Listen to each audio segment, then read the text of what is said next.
And welcome back. Hour number 2. I'm Jeff Rense. We are on the phone live to Carol Rosin in Ecuador. Fascinating conversation. Carol, we've covered some pretty eclectic and fascinating and extremely important issues in the first hour, but let me go back, if I can now, to those days with Wernher von Braun. Just an incredible man, one of the great men of the last century. My father knew him, not well, but my dad was the public relations director of McDonnell Douglas Missiles and Space Corporation. I used to go to the Cape often for launches, and did get to meet him on several occasions, and just said that the man was, as you described in the last hour, totally there, and then some. He was an amazing presence. I was so lucky to have met him, and what I've learned now from over the years meeting people like your father who had met him is that there was never anyone who met him who did not love that man and see his heart and soul, and understand that when these scientists led by von Braun worked under Hitler, again, not Nazis, they were rocket scientists, they just simply wanted to go to the moon. That's what they did. And there they were, sucked up by Hitler. They come over to the States. They're sucked up in the U.S. government, and they're split up. Von Braun went to Fairchild, NASA, Huntsville. Others went to Rockwell, Kraft-Darracke, and others. I met Rudy Beichel, several of these men who were still living, and Konrad Dannenberg, who's down in Huntsville. They were really unhappy with the way they were treated here. Von Braun had such a good sense of humor that he rose above it. But this man was just all heart and just so wanted everyone to know that this is the space age and space technology.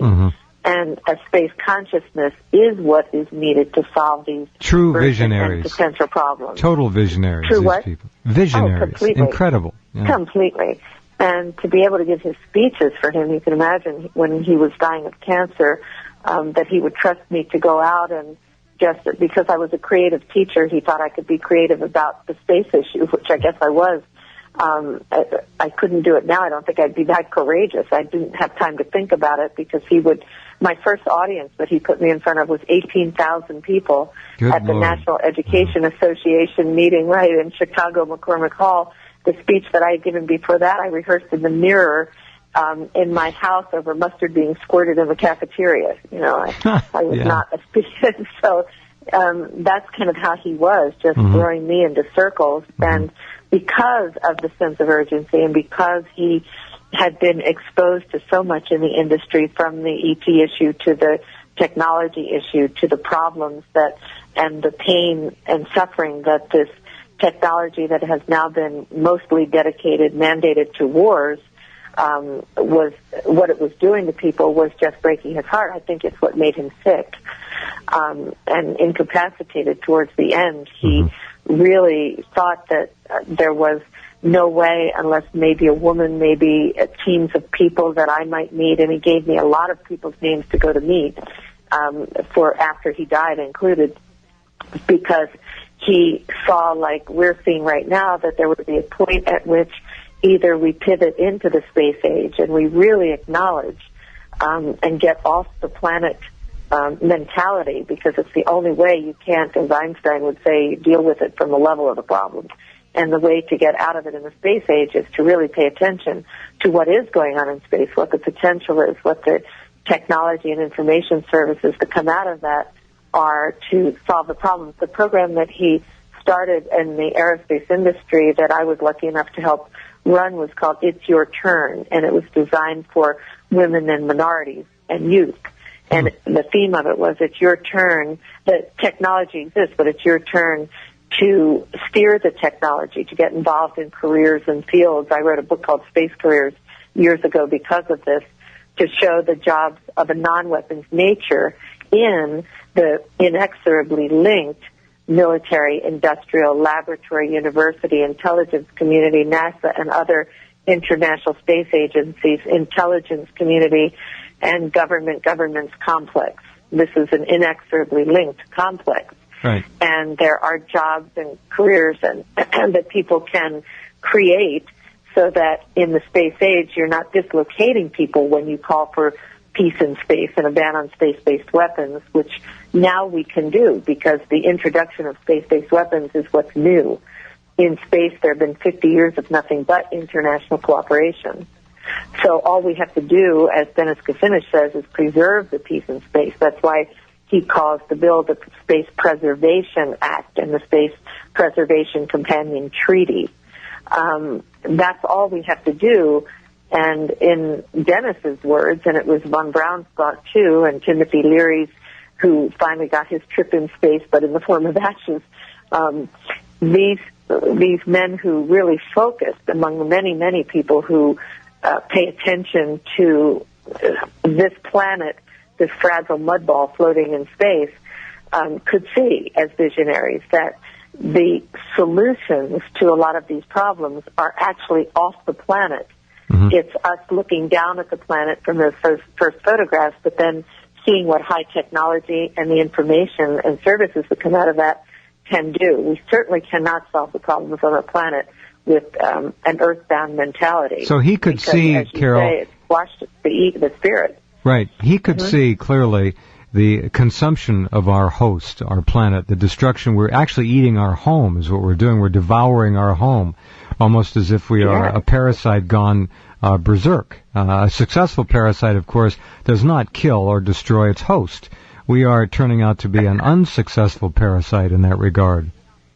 Exactly. And, of course, von Braun, having had the experience of working under Hitler and, planning the escape from Peenemünde, putting their family members in the trunks of their cars, and he was telling me that he was using magic markers to write VIP signs on the cars so that they could drive out. Unreal. But he knew what was going on, and he could feel that suffering and pain as a result. But what do you do when you're a scientist and your family's going to be killed if you don't do what you're supposed to do? People don't understand. Their genius was all being forced into the channels that the German government desired under threat of death. It's real simple. Oh, exactly. And I want to reiterate that the title of that book, The Secret of the Space Age. This man is now in his 90s, An American Gift to Humanity, by William E. Winterstein, Lieutenant Colonel in the Army, because he does talk about this, the German scientists immigrating to America and then using their immense talents to help humankind achieve space travel, but also about the hardships that you're referring to that they faced in the transition of being called enemies, even from the country that they entered here, and then the sacrifices that they made in accomplishing all the things they did of putting a man on the moon. And, these old-timers were really, I think Bill Winterstein called them prisoners of peace because they knew that this technology could be for peaceful purposes. Right, and, in fact, it must be, or we're going to destroy ourselves with it. Yeah. How close... And that's what's happening. Indeed. How close did German scientists come to achieving construction of the atomic bomb? Do you know, Carol?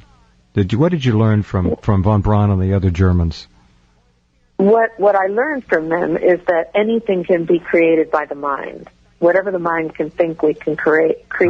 Right. And what these men were more interested in, even though they were scientists on the order of technologically based scientists, was that all the ones that I met, Kraft Derricky was such a grand visionary, for example, and Rudy Beichel, even though they were hired to do technological work and they knew that they could create absolutely anything, anytime, what they really wanted to do was educate people about the fact that these technologies can be used for healing.